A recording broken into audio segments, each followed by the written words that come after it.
A new report in the Washington Post says the former superintendent of Colorado Springs School District 11 left the district in part because conservative board members dismantled an equity program he was helping to build. When we first heard about the split in March, it was described as a mutual separation. Tonight, though, we're hearing from concerned parents and teachers who say the report confirms what they already knew. The superintendent stepped away due to political pressure.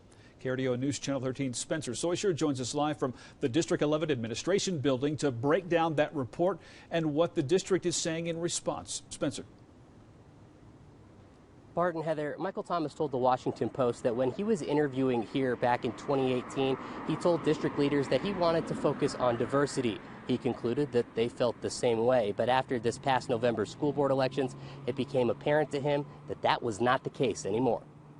You forced Dr. Thomas, a progressive and forward thinker who had made amazing strides for D11, to resign. A District 11 school board meeting in March, just days after the departure of Superintendent Michael Thomas. One student leveling claims that would later reappear in a Washington Post article Wednesday. I knew because I knew what the candidates ran on. I knew the way they were blaming him. The Post reports that it all started with a June 2021 audit, one that found gaps in student achievement. D11 schools in poorer areas with large Hispanic and Black populations, performing well below predominantly white schools in more affluent neighborhoods. The audit also finding D11 has significantly more students of color than teachers of color. Thomas told the Washington Post he was working on fixing those equity issues and had started working with staff on ways to do that. We never even got the report from the audit because they dissolved the council too quick. When 3 conservative board members beat out incumbents in the election, Thomas says the political atmosphere shifted, and his attempts at fixing equity issues began to be characterized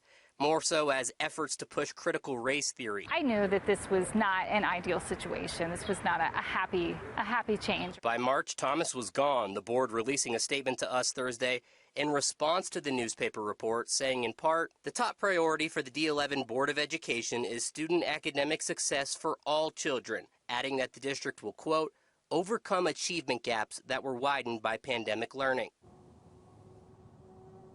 Thomas has since moved on to work at a school district in Minneapolis. He told the Post that this separation agreement that he got was better than being outright fired like he saw happen to a superintendent up in Douglas County. Thomas did not return our request for comment like he did to the Washington Post. Reporting live from the District 11 Administration Building, I'm Spencer Soisher for KRDO News Channel 13. Spencer, thanks.